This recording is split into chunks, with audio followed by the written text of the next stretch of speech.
And so they go back to the drawing board and they think, okay, if we want to take over American politics, we're not going to be able to do it democratically. We can't win the votes. They want to own the politicians.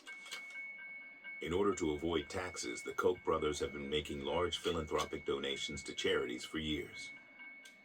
They realized at some point that they can create their own charities, and they will call them private foundations. And these will become sort of treasury chests for their own personal favorite projects. So what they're spending on is pushing their personal political beliefs, which in the case of the Kochs were extraordinarily right-wing.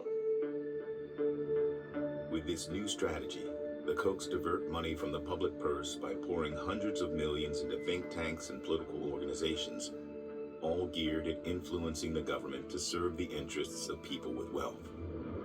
But none of these organizations are as effective at pushing their personal agenda as ALEC.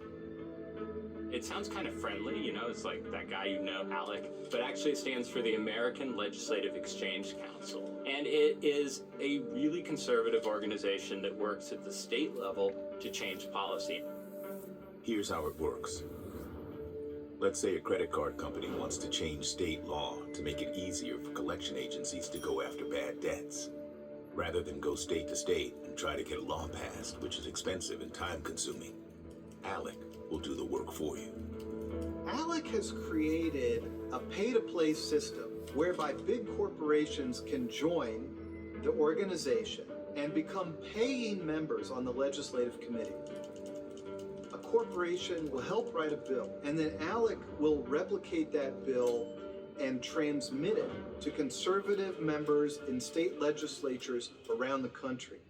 Some folks back home decided they wanted a law passed, so they called their local congressman, and he said, "You're right, there ought to be a law." And he said, we're raised thinking that we the people drive the bus, and there we are, we the people, turning the steering wheel, but it turns out the steering wheel is disconnected from the wheels in the bus. Doesn't matter which way we turn it, the bus is going to go the direction the bus is going to go, and it turns out the direction the bus is going to go is the direction that the economic elite or organized special interest groups want, not the average voter.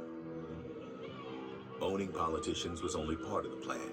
To become truly powerful, the captains of corporate America need to trick the public into abandoning the American dream.